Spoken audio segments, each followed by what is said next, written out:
The following is a class on the Bhagavad Gita as it is, 6th chapter, text number 1, given by His Divine Grace, A.C. Bhaktivedanta Swami Prabhupada, recorded in February of 1969 in Los Angeles.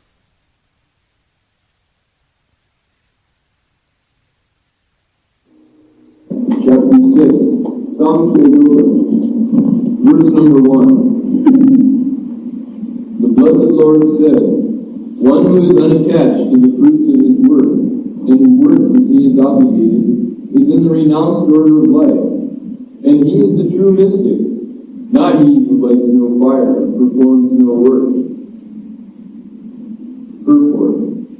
In this chapter, the Lord explains that the process of the Eightfold Yoga system is a means to control the mind and senses. However, this is very difficult for people in general to perform, especially in this age of Kali. Although the Eightfold Yoga system is recommended in this chapter, the Lord emphasizes that the process of Karma Yoga, or acting in Krishna consciousness, is better. Everyone acts in this world to maintain his family and their paraphernalia, but no one is working without some self-interest, some personal gratification, be it concentrated or extended. The criterion of perfection is to act in Krishna consciousness, and not with a view to enjoying the fruits of work. To act in Krishna consciousness is the duty of every living entity, because we are constitutionally parts and parcels of the Supreme. The parts of the body work for the satisfaction of the whole body. The limbs of the body do not act for self-satisfaction, but for the satisfaction of the complete whole. Similarly, the living entity, acting for satisfaction of the supreme whole, and not for personal satisfaction, is the perfect sannyasi, the perfect yogi. The sannyasins sometimes artificially think that they have become liberated from all material duties, and therefore they cease to perform Agnihotra yagnas, fire sacrifices. There are some yogas to be performed by everyone for purification. So a sannyasi does not require to perform the yogas. So by stopping that ritualistic performance of yoga, sometimes they think that they are liberated. But actually, unless he comes to the standard platform of Krishna consciousness, there is no question of liberation. Go on. But actually, they are self-interested, because their goal is to become one with the impersonal Brahman. There is demand. The impersonalists, they have got one demand that to become one with the Supreme impersonal being. But a devotee has no demand. He simply engages himself to serve Krishna for the satisfaction of Krishna. They do not want anything in return. That is pure devotion. Just like Lord Chaitanya says, Nadhanang najanang sundaring kavitang bhajagadisa kama. I do not want any wealth. I do not want any number of followers. I do not want any nice wife. Simply let me be engaged in your service. That's all. That is the Bhakti Yoga system. When Prahlad Maharaj was asked by Lord Nrsimhadev, "My dear boy, you have suffered for me so much, so whatever you want, you ask for." So he refused. "My dear master, I am not doing mercantile business with you, that I will take some remuneration from you for my service." This is pure devotion. So yogis or the gyanis, they are demanding that they should become one with the Supreme. Why one with the Supreme? Because they have got bitter experience by the separation of material pangs. But a devotee has no such thing. The devotee remains, although separate from the Lord, is fully enjoying in the service of the Lord. God. Such a desire is greater than any material desire, but it is not without self-interest. Similarly, the mystic yogi who practices the yoga system with half-open eyes, ceasing all material activities, desires some satisfaction for his personal self. But the person acting... Actually, the yogis wants of material power. That is the perfection of yoga. Not perfection, that is one of the procedure. Just like if you are actually practicing the regulatory principles of yoga, then you can get 8 kinds of perfection. You can become lighter than the cotton swab. You can become heavier than the stone. And you can get anything, whatever you like, immediately. Sometimes you can even create a planet. Such powerful yogis are there. Vishwamitra yogi, he did it actually. He wanted to get man from palm tree. Why man should be begotten through the living 10 months within the womb of mother. They will produce just like fruit. He did it like that. So sometimes yogis are so powerful they can do. So these are all material powers. Such yogis, they are also vanquished. How long you can remain on this material power? So bhakta yogis, they do not want anything such. Yes? But a person acting in Krishna consciousness works for the satisfaction of the whole without self-interest. A Krishna-conscious person has no desire for self-satisfaction. His criterion of success is the satisfaction of Krishna, and thus he is the perfect sannyasi or perfect yogi. Lord Chaitanya, the highest perfectional symbol in Krishna consciousness, prays in this way: O Almighty Lord, I have no desire to accumulate wealth, nor to enjoy beautiful women. Neither do I want any number of followers.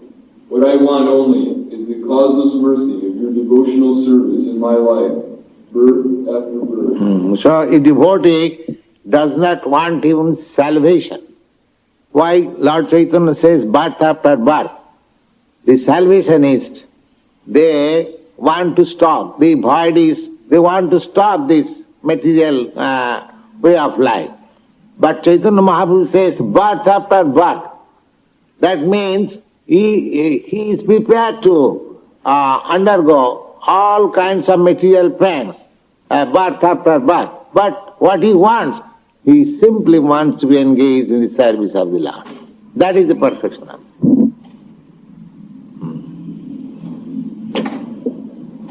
I think you can stop. Stop here. Prabhupada, you said that the spirit soul is 1/10,000 of the tip of a hair. In the spiritual sky, is the spirit soul still just that big? The spirit soul, when he goes back... That is his constitutional position. Either in the spiritual sky or material sky. He is the same.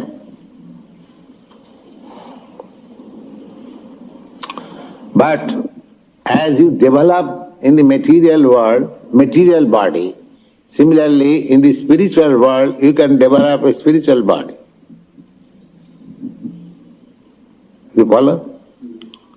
Your position is that small particle, but spirit can expand.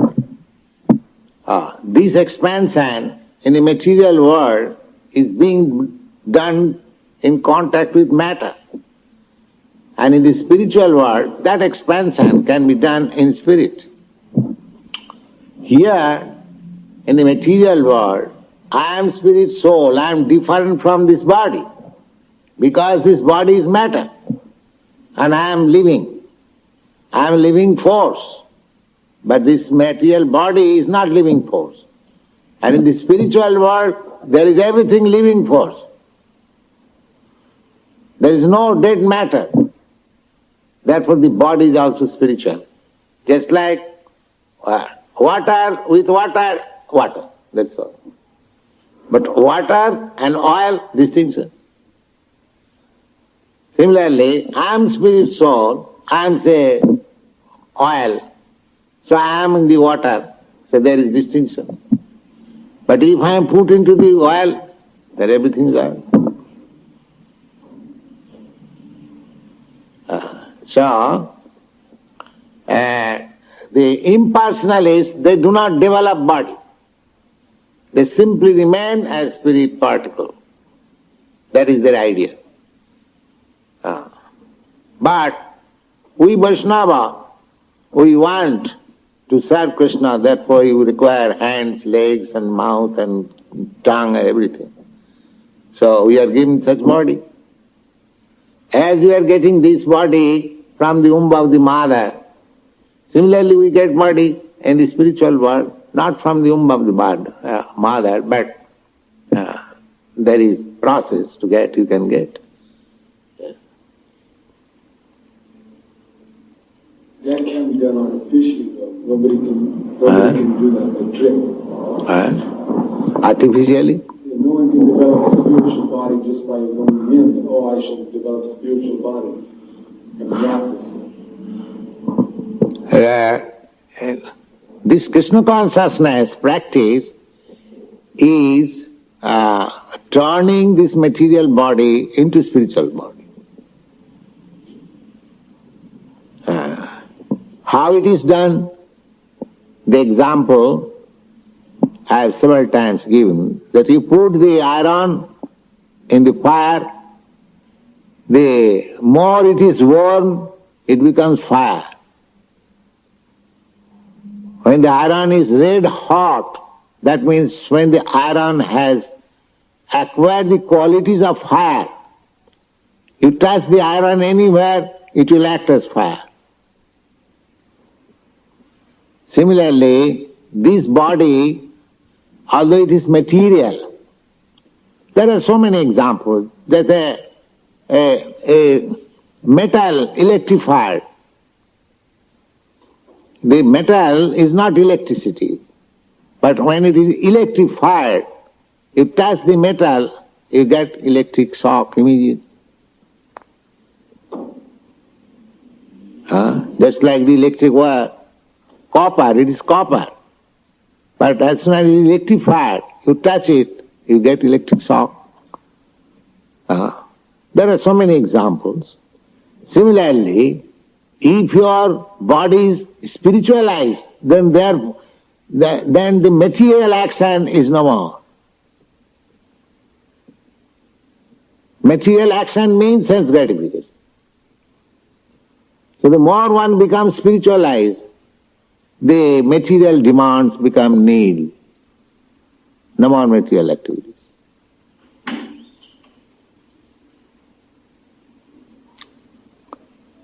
So how you can do that? The same example, you have to keep the iron constantly with the fire. You have to keep yourself constantly in Krishna consciousness. Then even this body, material body, is spiritualized.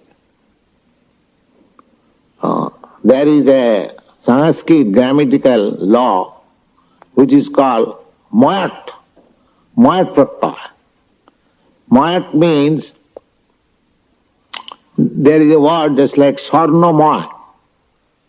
Sarnamay means golden. Golden can be called, when it is made of pure gold, that is also golden. And if it is made of something else, but the coating is gold, large quantity of gold, it is also golden. Similarly, when this material body is full with spiritual activities only, this is also spiritual.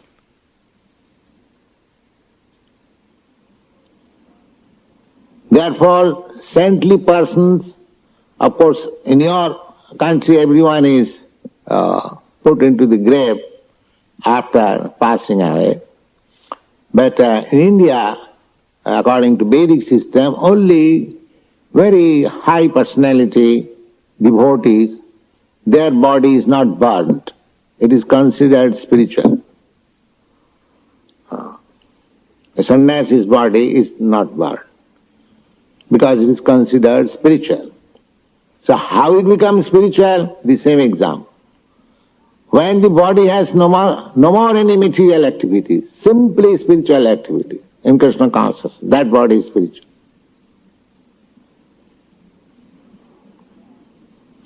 So, if this world is become full in Krishna consciousness, nobody is working for sense gratification, only for satisfaction of Krishna, this world becomes spiritual or immediate. This requires little time to understand.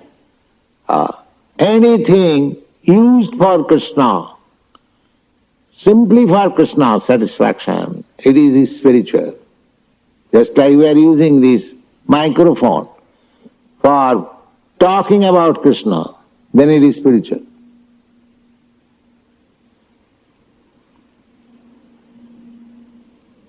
Otherwise, what is the difference between this prasadam and ordinary food? We are distributing prasadam. The people will say, what is prasadam? The same fruit we eat, and you have simply cut into pieces, it has become prasadam. They can say that. How it is prasadam? But it is prasadam. You go on eating this prasadam, you become spiritualized. Actually it is prasadam, it's simple. Just like the same example, if I take that iron, hot iron, if I say it is fire, somebody may say, oh, why it is fire? It is iron. I say, touch it.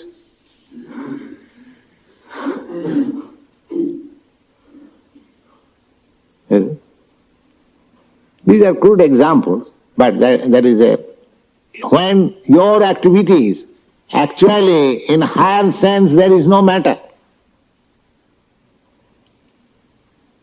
There is no matter, everything is spiritual. Because Krishna is spiritual. Krishna is whole spirit, and the matter is one of the energy of Krishna. Therefore it is also spirit.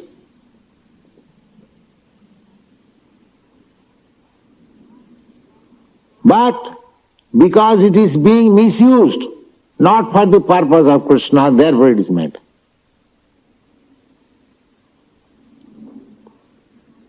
So our Krishna consciousness movement is to spiritualize, re-spiritualize the whole thing, whole social position, political position, anything. It is a very nice movement. People should try to understand it. And if it is actually spiritualize the whole world, of course that is not possible. But the ideal is like that. But at least if individually one tries this re-spiritualization method, his life becomes perfect.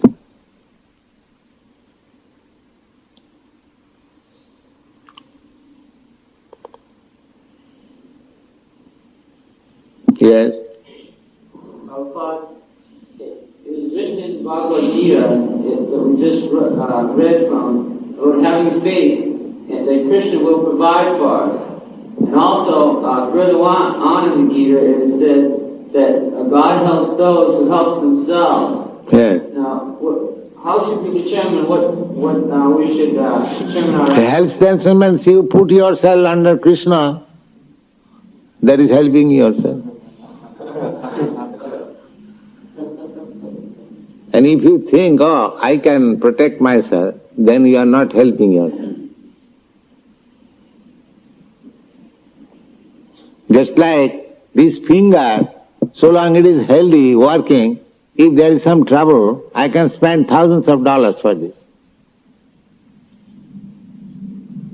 But if this finger is cut off from my body, if you trample down with your feet this finger, I don't care for it.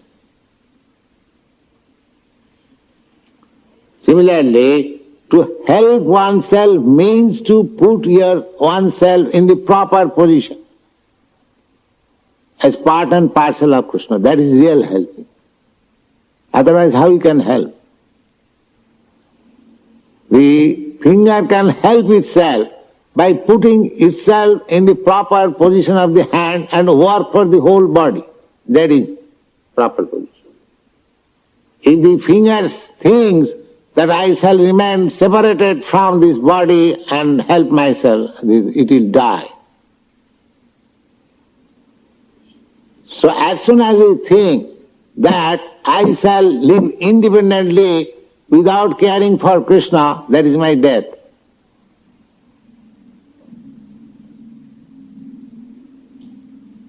And as soon as I engage myself as part and parcel of Krishna, that is my life.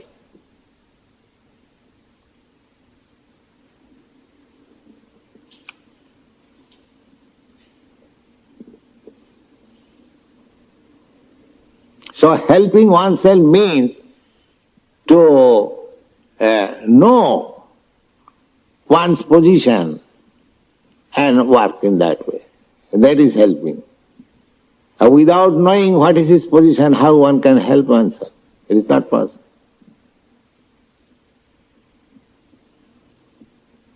Yes?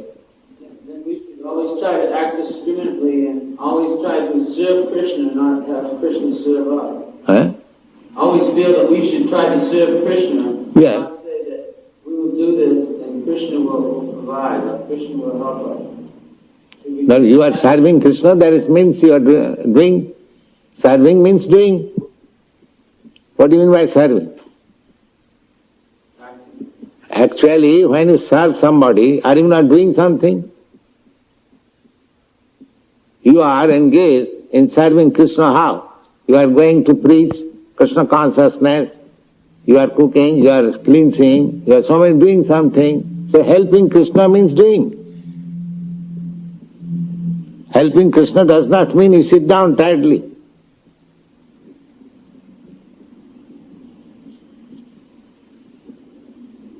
That is Krishna consciousness activities. Whatever asset you have got to work, utilize it for Krishna.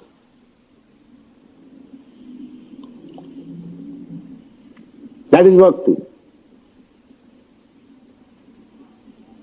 Now we have got, what assets we have got? We have got the mind. All right, think of Krishna. We have got this hand, wash the temple, or cook for Krishna.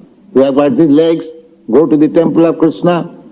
We have got this nose, smell the flowers offered to Krishna. So you can engage. So Krishna consciousness engage means working, activity. Arjuna, he was declined to act. Krishna was infusing him to act. This is the whole Bhagavad Gita. Krishna consciousness does not mean that no work.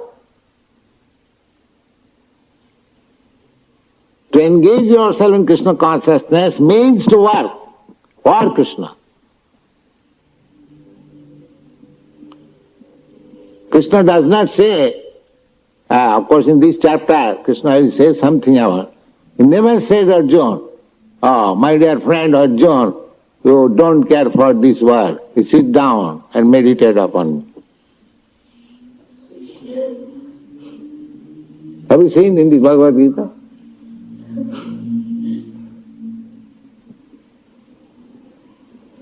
This meditation means to stop all nonsense work. Sit down tightly. But those who are advanced in Krishna consciousness, they have to work for Krishna. Just like a child, simply disturbing the home, mother says, my dear child, sit down here. But if you can work nicely, he asks, mother asks, my dear boy, you have to do this, you have to do that, you have to do that.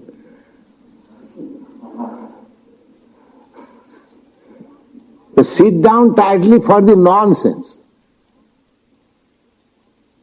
not for the sensible.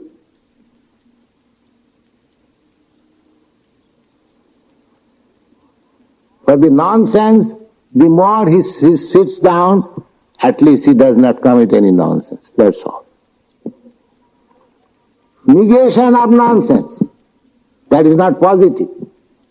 Here is positive activities. So negation is no life. Positive life is life. Don't do this is no life. Do this is life. But in order to do rightly, there are something don't.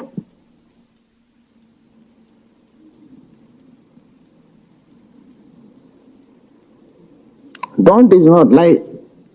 Do is life.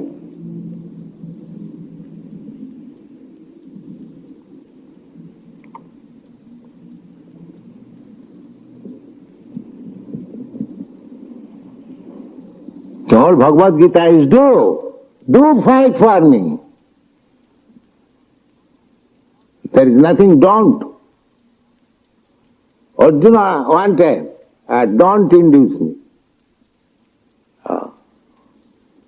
And Krishna did not like that. You are speaking like non-Aryan.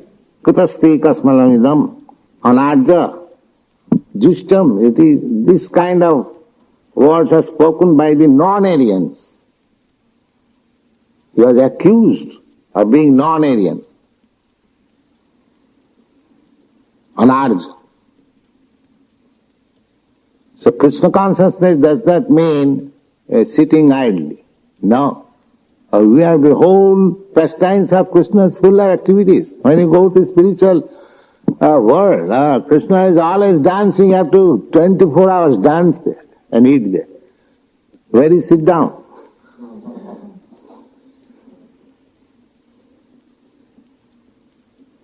There is no question of sit down.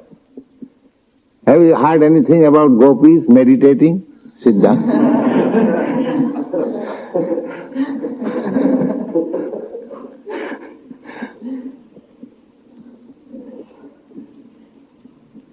Have you heard?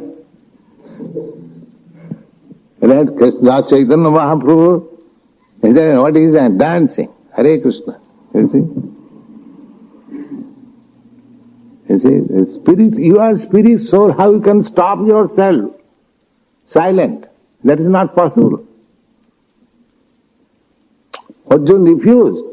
When you will find in this chapter, when Arjuna was recommended, my dear Arjuna, you meditate. He immediately refused. My dear Krishna, it is not possible for me. It is not possible for me. That is actual fact. How it is possible for him? He was a householder man. He wanted kingdom. He wanted to rule over the country. Where is the time for his meditation? He flatly refused. My dear Krishna, it is not possible for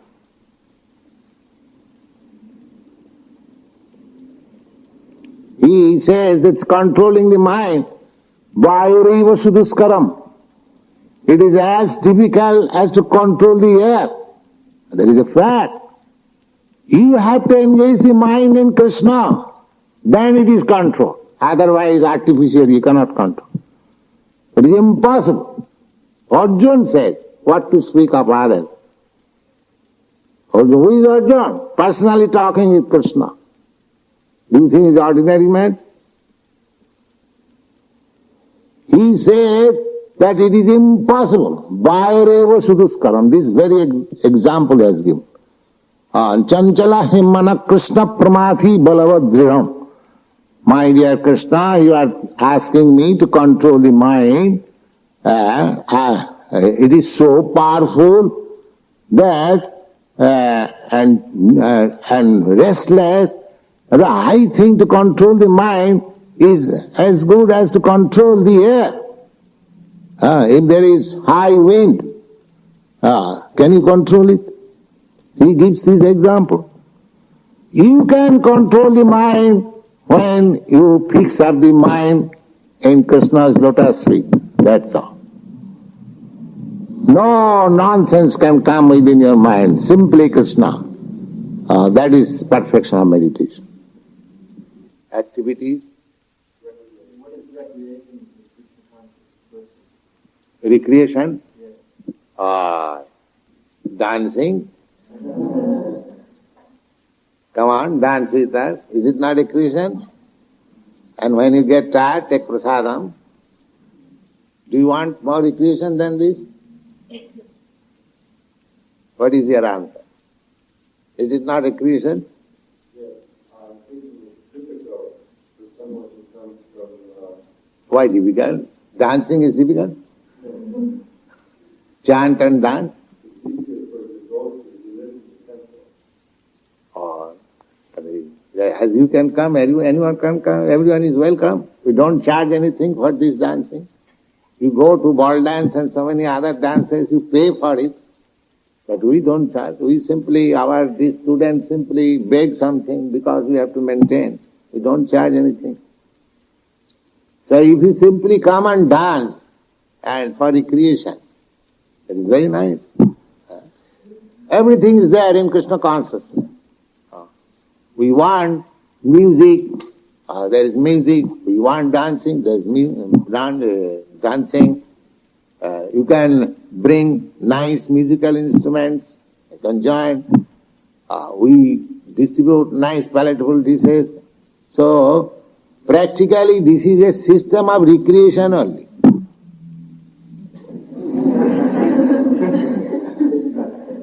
Yes. If you seriously think, you'll find this system, there is no labor at all, simply recreation. Susukham. That is stated in the Bhagavad Gita in the 9th chapter, you'll find Susukham. Everything is pleasing and happy. Find out anything in our system that this is troublesome. Tell me, practically, anyone. That this point is very troublesome.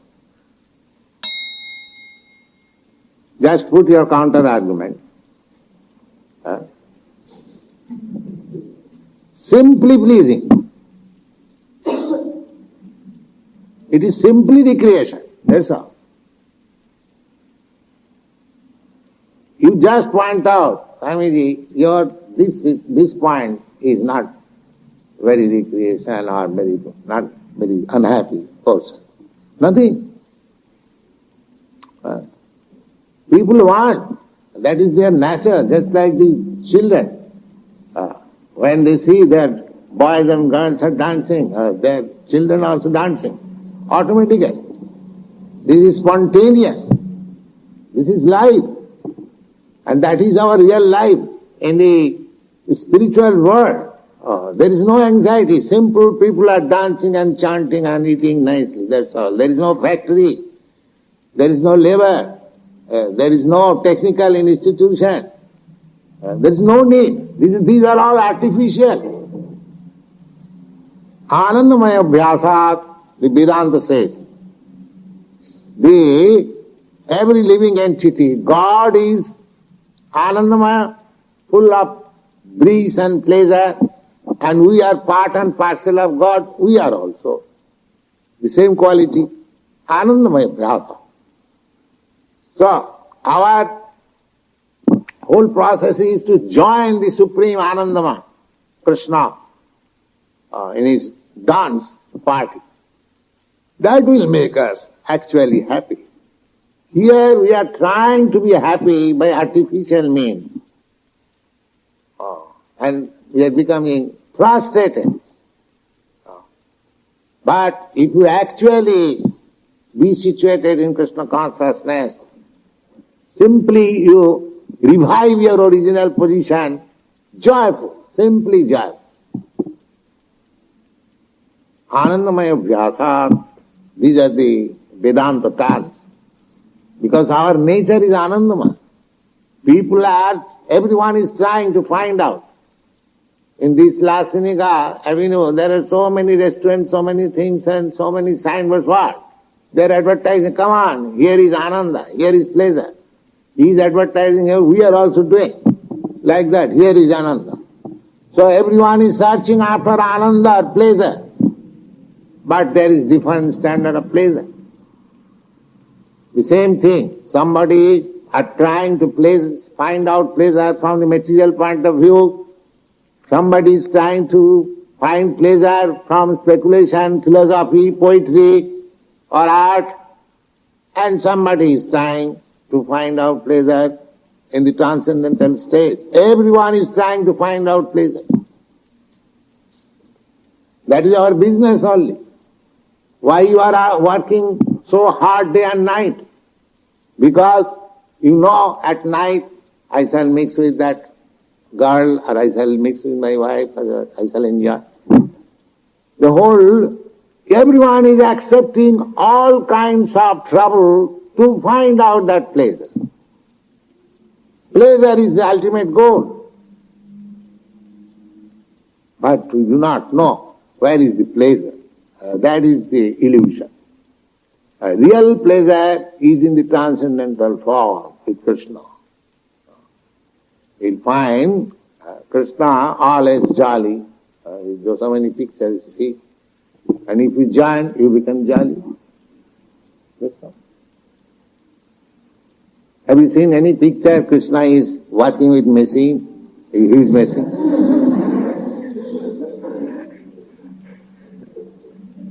Or have you seen any picture he is smoking? By nature, pleasure, you see. Pleasure. So you have to unfold yourself in that way, and you find pleasure. Simply full of pleasure, that's all. Anandamaya Vyasa, by nature, simply pleasure. Not by artificial means.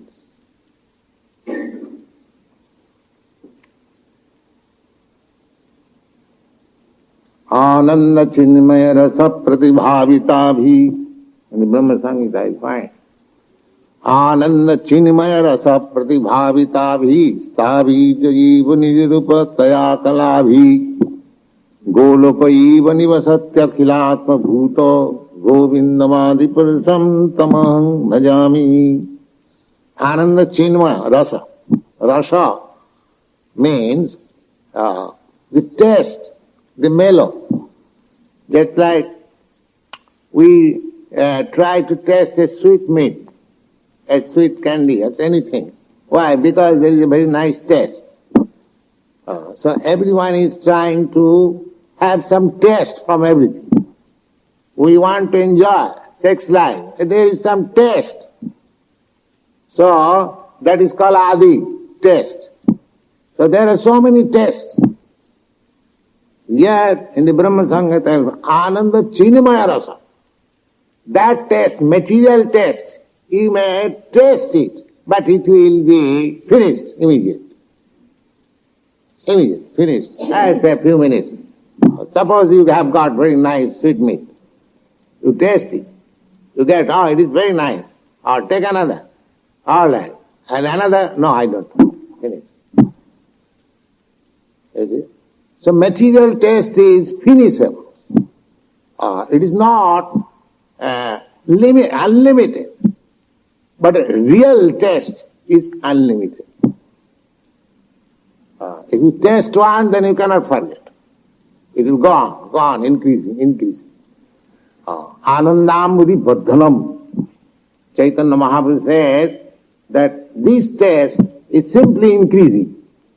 It is, although it is ocean like, great, still it is increasing. Here you have seen ocean, it is limited. Your Pacific Ocean is tossing, but it is not increasing. If it increases, then it is heaven. You see? But by nature's law, by God's order, it does not come beyond its limit. Within the limit it is. But Chaitanya Mahaprabhu says that there is an ocean of bliss, ocean of taste, of transcendental bliss, which is increasing. Anandamudi Vardhanam Pratipadam Purnamita Sadhanam Sarvatma Savanam Parang Vijayati Sri Krishna Sankirtanam. You will get by is chanting Hare Krishna, your pleasure potency increasing more and more, more and more. Yes, what is your question?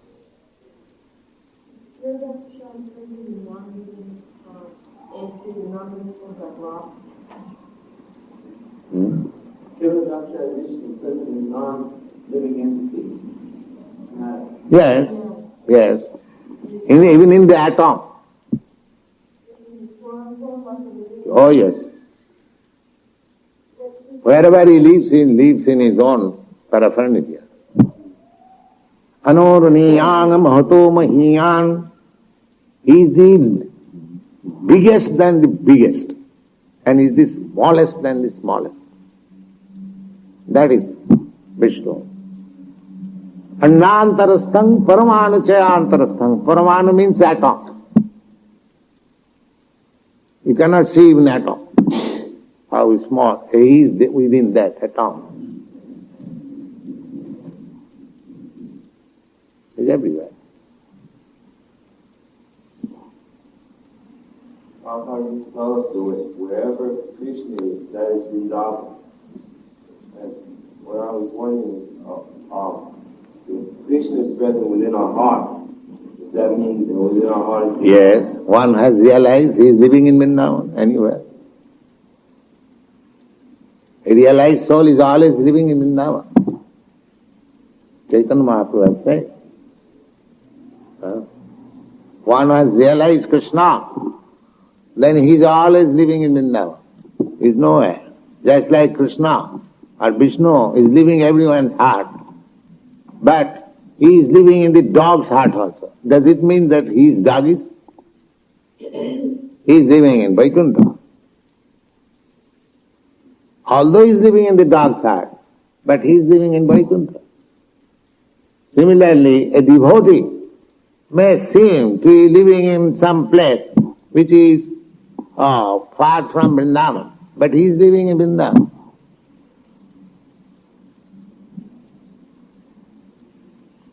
That's a fact.